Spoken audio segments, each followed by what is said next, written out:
Olá, está no ar o Jornada, uma produção de toda a Justiça do Trabalho. Todas as semanas trazemos reportagens e quadros especiais sobre a atuação do Judiciário Trabalhista em todo o país. No programa de hoje, você sabia que a empresa devedora de créditos trabalhistas pode ficar com o nome sujo? Essa é uma das mudanças trazidas pelo novo Código de Processo Civil. No quadro Saúde e Segurança no Trabalho, o tema é o alcoolismo. Em São Bento, na Paraíba, juízes e servidores do TRT levam informações sobre direitos e deveres trabalhistas aos moradores do município. E no quadro Trabalha Brasil, nossa parada é em Parnaíba, no Piauí, para conhecermos o cotidiano de um catador de caranguejo. Tudo isso e muito mais o nosso Jornada começa agora.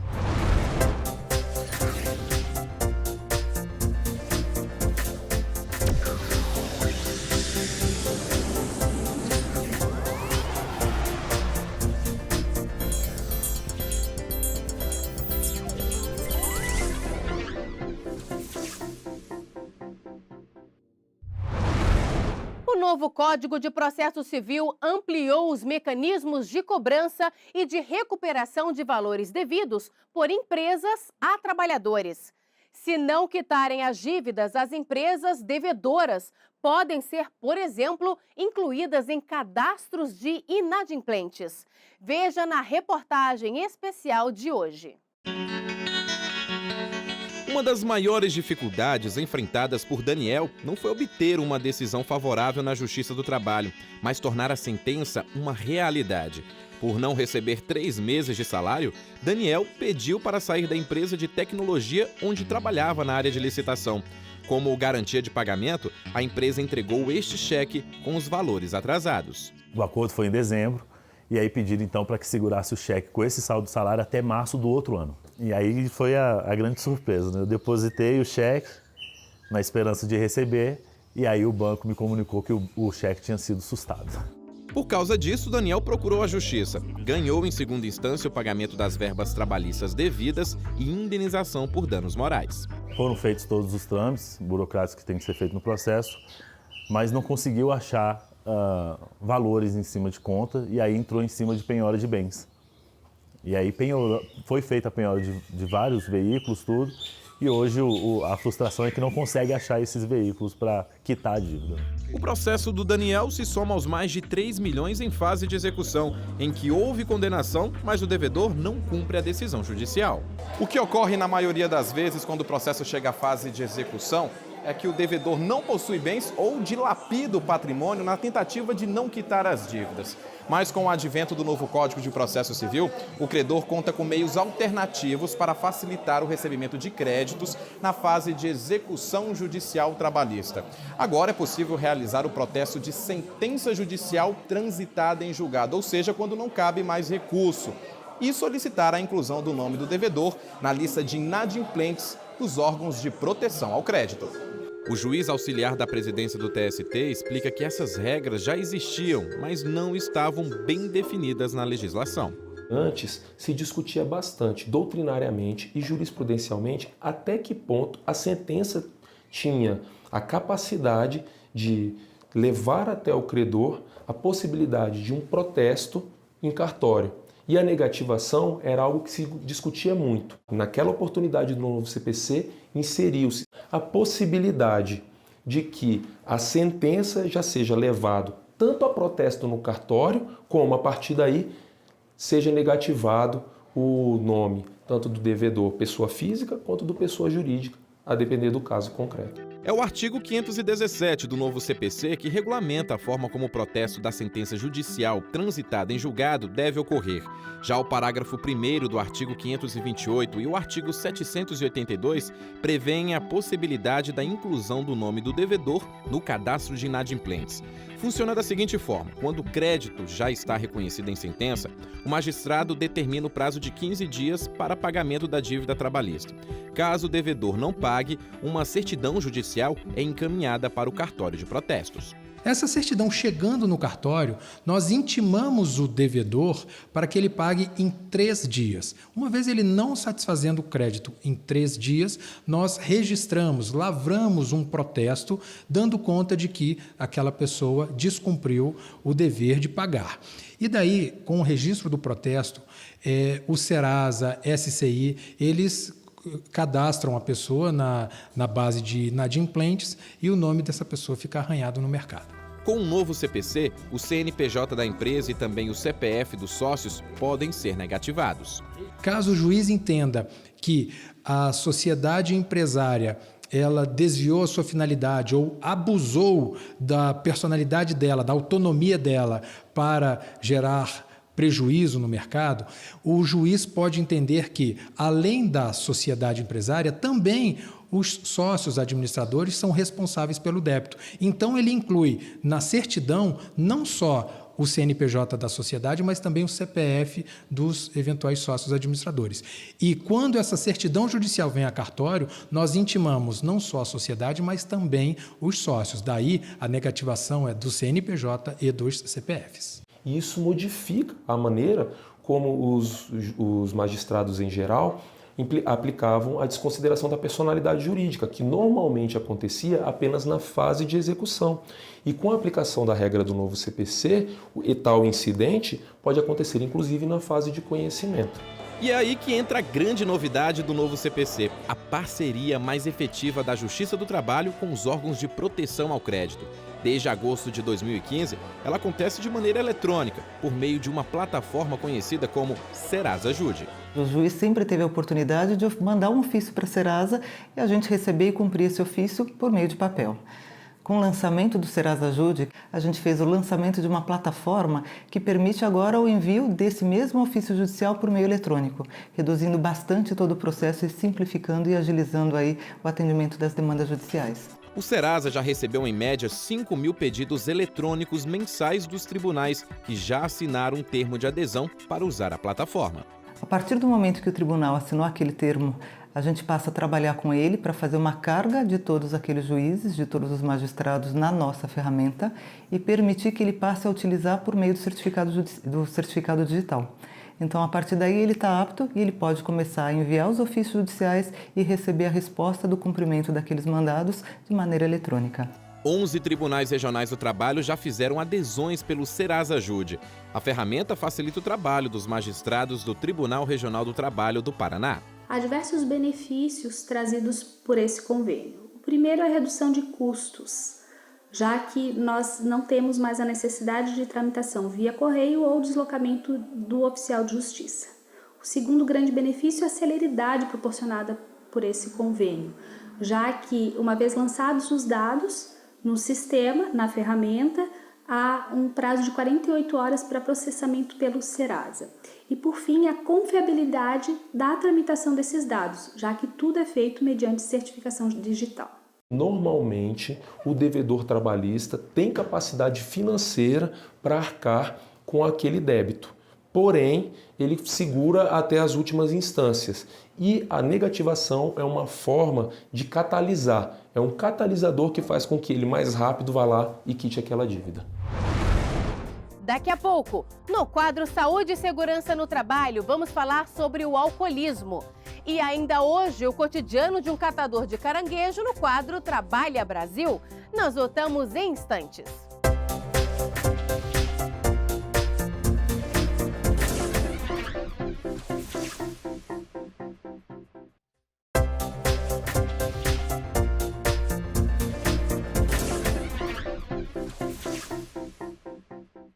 Vamos conhecer algumas iniciativas dos tribunais para melhorar os serviços da Justiça do Trabalho? Chegou a hora do JT em ação. O presidente do Tribunal Superior do Trabalho e ouvidor-geral da Justiça do Trabalho, o ministro Ives Gandra Martins Filho, assinou o termo de adesão ao Programa de Fortalecimento das Ouvidorias, iniciativa do Ministério da Transparência, Fiscalização e Controle, que visa fortalecer e promover a integração das ouvidorias num sistema único de informatização. O documento foi assinado durante a 10ª reunião ordinária do Colégio de Ouvidores da Justiça do Trabalho em Brasília. O TRT de Campinas, em parceria com a Sociedade Afro-Brasileira de Desenvolvimento Sociocultural, Afrobras, realizou o primeiro encontro de entidades e empresas em prol da adoção de modelo de inclusão social ao primeiro emprego de afrodescendentes. Esta é mais uma ação efetiva de incentivo ao empresariado, desta vez com vistas à inserção de jovens negros no mercado de trabalho. O evento aconteceu no auditório do tribunal e reuniu representantes de diversas empresas da região. Crianças e adolescentes da rede pública de ensino de municípios goianos fizeram uma visita ao TRT de Goiás para conhecerem o tribunal. A iniciativa faz parte do programa Trabalho, Justiça e Cidadania. O programa vai ter continuidade com a visita dos juízes às escolas para conversarem com os jovens sobre direitos trabalhistas, cidadania e relações de trabalho. No término da ação, os estudantes vão demonstrar por meio de atividades multiculturais o que aprenderam durante o projeto. Hoje nós vamos falar sobre o alcoolismo, como lidar com a situação no ambiente de trabalho, o que dizem os médicos e o que diz a lei. É o que você acompanha no quadro Saúde e Segurança no Trabalho. Essa cena é bem comum. Amigos de trabalho se encontram depois do serviço para um happy hour. Tudo para aliviar o estresse, botar o papo em dia e tomar uma bebida socialmente. Mas quando a moderação dá lugar ao uso excessivo do álcool, uma doença crônica pode se desenvolver, o alcoolismo.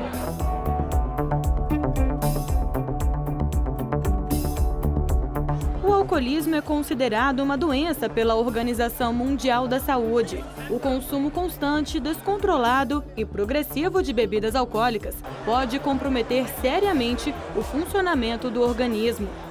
A doença é caracterizada pela compulsão, um desejo incontrolável. Além de não conseguir parar de beber, a pessoa sente a necessidade de aumentar cada vez mais as doses, até que se torna dependente e, quando tenta parar, passa a sentir náuseas, suor, tremores e ansiedade.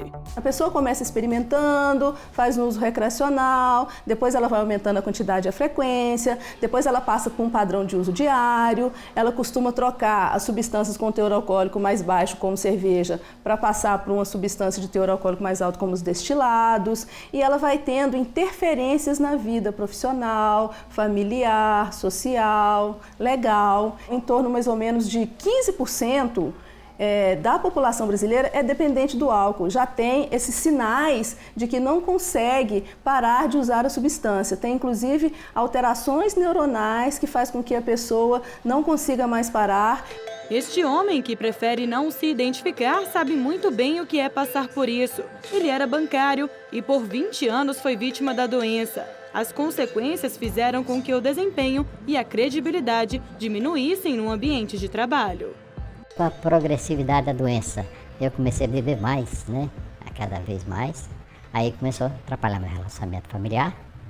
Começou a minha produtividade no trabalho começou a cair, né? Eu parei de ser promovido, assim, eu não entendia por quê, né? Por que está promovendo um cara que eu ensinei a trabalhar e eu estou ficando para trás? Achava que era porque o cara era puxa-saco, mas não era. Né? Eu tinha alguma coisa em mim, um vazio que o álcool parecia que preenchia. Depois de chegar atrasado ao trabalho repetidas vezes e apresentar baixo rendimento, ele foi orientado pela chefia a procurar ajuda. Quando foi um dia, até um grande amigo meu que tinha entrado na empresa junto comigo, mas que já tinha galgado um cargo superior na empresa, foi conversar comigo. Me chamou na sala dele e falou: olha, você não sabe como é que é duro falar isso com você, mas chegou num ponto que não dá mais para ter você aqui na empresa. Tá? Nós vamos te dar um prazo para você tentar um tratamento, uma recuperação, e desse jeito não dá. A partir daí eu fui procurar recuperação. Já faz 26 anos que o bancário, hoje aposentado, parou de beber com a ajuda do grupo Alcoólicos Anônimos. Mas isso não significa que ele esteja curado. Ao contrário do que muita gente pensa, a doença não tem cura. Cada paciente ele precisa de passar por uma avaliação especializada com o psiquiatra. Tem a gravidade do próprio alcoolismo que precisa de ser definida para poder ver que tipo de tratamento que é mais adequado. É muito importante a intervenção familiar, porque a família é um fator de proteção importante e ela vai participar de todo esse processo de reestruturação da vida que a pessoa vai ter que fazer. De acordo com a Organização Internacional do Trabalho, a OIT, de 20% a 25% dos acidentes de trabalho no mundo envolvem pessoas que estavam sob o efeito do álcool ou outras substâncias. Esta mulher, que também prefere não se identificar, começou a beber ainda na adolescência. A dependência do álcool era tão grande que ela não conseguia permanecer nos empregos. Em um deles, foi demitida por ter ido trabalhar embriagada. Foi dolorido, viu? Eu dependia do emprego na época, né? Eu morava só com os meus filhos, eu dependia desse emprego e mais uma vez o fundo de poço, só cavando, né? Só cavando. E aí eu não conseguia firmar em outros empregos. Ficava no máximo 3 meses, era despedida. Apesar de a embriaguez habitual ou em serviço constar na consolidação das leis do trabalho como causa de dispensa motivada do empregado, hoje há o entendimento do Tribunal Superior do Trabalho de que o empregador não pode demitir o empregado que sofre de alcoolismo. O que ele deve fazer? Ele emite uma comunicação de acidente de trabalho, porque a doença profissional ela é equiparada a acidente de trabalho. E aí ele vai pela Previdência Social, o contrato dele fica suspenso durante o período em que ele estiver em gozo do benefício previdenciário. Especialistas recomendam que as empresas capacitem as equipes de recursos humanos, medicina e segurança do trabalho para encararem o alcoolismo como doença e desconstruírem preconceitos. Além disso, uma postura de colaboração pode ser primordial para a recuperação do empregado usuário de álcool. O empregado adoecido, ele tem que ter segurança de que ele vai procurar ajuda e de que ele não vai sofrer uma retaliação, que ele não vai sofrer um prejuízo no ambiente de trabalho, que vai manter a confiabilidade do relato dele. Tem que oferecer tratamento, que não é interessante ser na empresa. A empresa tem que fazer parcerias com instituições que promovam o tratamento, porque quando a empresa cria o programa, ela vai também criar uma demanda. E ela precisa de organizar essas etapas para que o trabalhador consiga se tratar e consiga retornar à empresa com saúde. No próximo bloco, em São Bento, na Paraíba, juízes e servidores da Justiça do Trabalho orientam moradores do município. E no quadro Trabalha Brasil, vamos até o litoral do Piauí conhecer o trabalho de um catador de caranguejo. Nós voltamos daqui a pouco. Na página do Facebook do TRT do Rio Grande do Sul, por meio da hashtag Simplificando a Justiça, você fica por dentro dos termos jurídicos utilizados no judiciário. Saiba mais sobre o mandado de citação pelo endereço facebook.com/TRT4RS.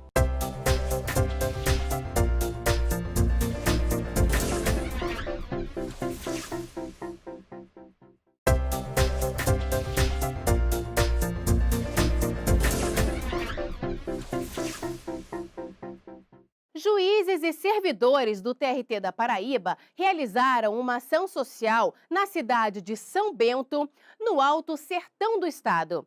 Eles divulgaram informações sobre os direitos trabalhistas em uma feira livre e em uma escola da cidade. No meio do caminho havia uma pedra. Bem, não é uma pedra semelhante à citada no célebre poema de Carlos Drummond. Pedra aqui é o nome da feira. Isso, Feira da Pedra, onde o ouro colorido de uma cidade próspera brota do chão feito lavoura viçosa.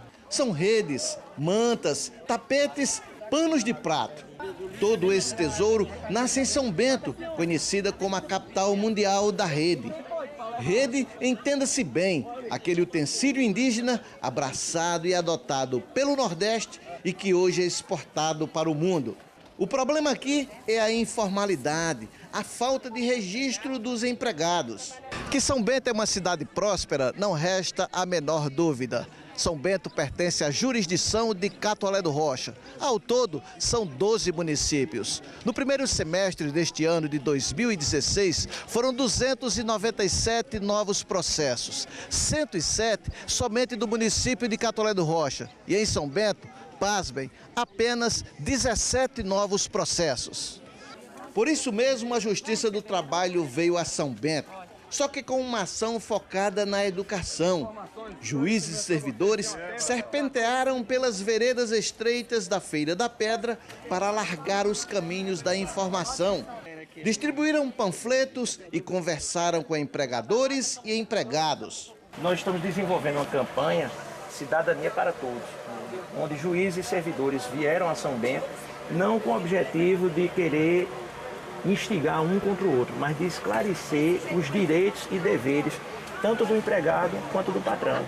E mais, foi montada uma grande tenda na rua, onde os juízes receberam empresários e trabalhadores que queriam uma informação mais detalhada.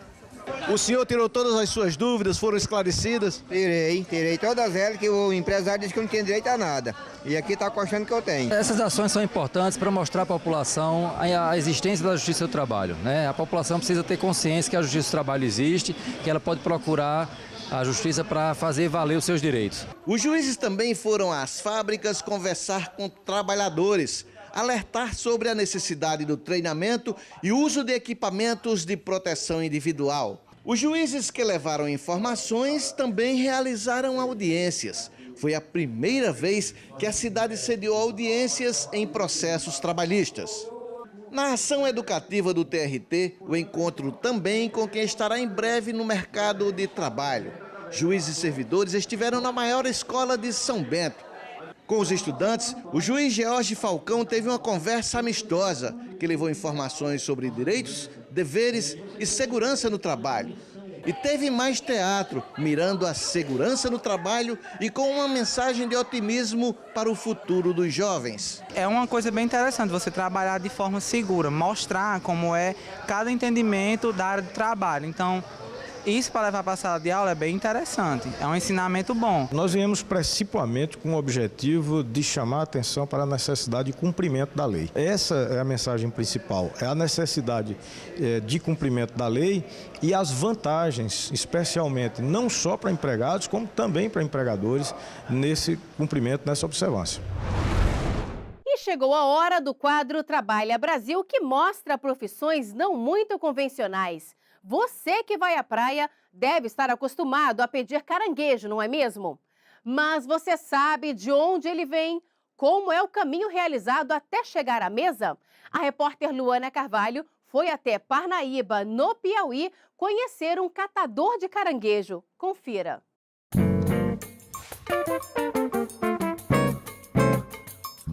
Everaldo é vendedor de caranguejo há 21 anos. Ele começa o dia na bicicleta, comercializando os animais nas feiras, restaurantes e no principal ponto de vendas, na BR, em Parnaíba. Quantos caranguejos você consegue vender aí por dia?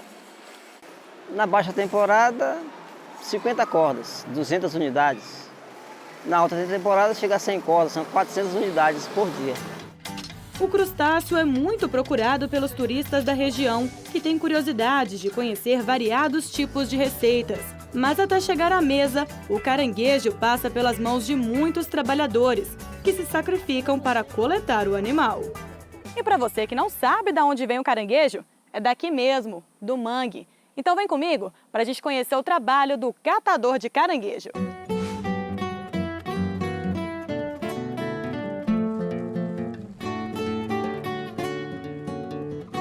Há 35 anos, seu Lúcio trabalha como catador. Ele aprendeu com o pai e diz que não foi nada fácil. Foi muito difícil, apanhei muito.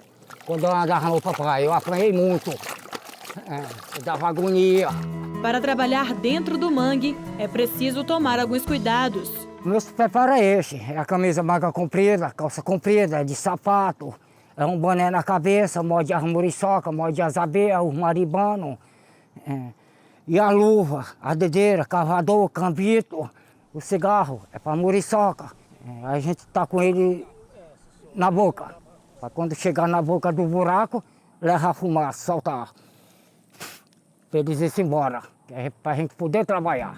E para ir à caça do caranguejo, tudo depende da maré. Eu trabalho aqui por causa da maré.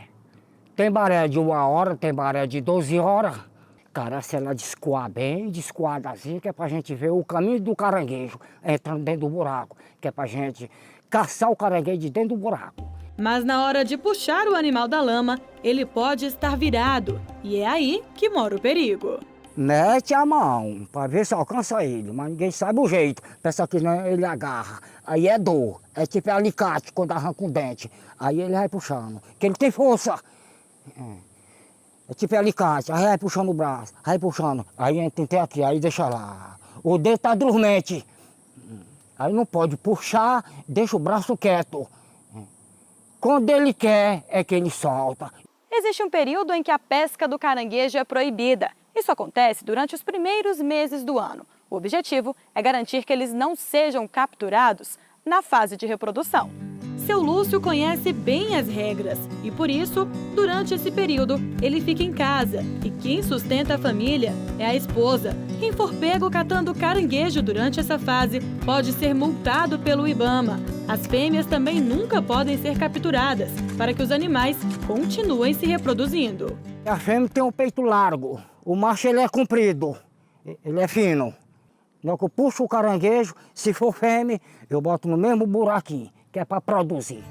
Essa é a dura realidade de seu Lúcio. Trabalho pesado e muito esforço. Durante todo esse tempo de serviço, ele já adquiriu algumas doenças. Eu estou todo estompado. 3 hérnias aqui, tem uma no espinhaço, tem essa daqui, aqui é só de serviço. O caranguejo é vendido em cordas, que são essas palhas em que seu Lúcio vai amarrando os animais. Ele separa cada corda com 4 caranguejos, vendida em média a R$2. A produção é pouca, a nós vem a força, porque o serviço é esse. Se não vir, nem 10 conto não ganha.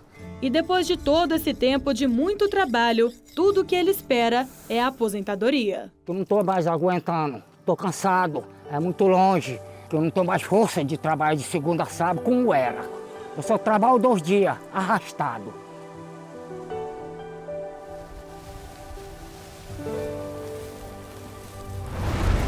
E o Jornada de hoje termina aqui. Na semana que vem a gente se encontra novamente. Muito obrigada pela companhia e até lá!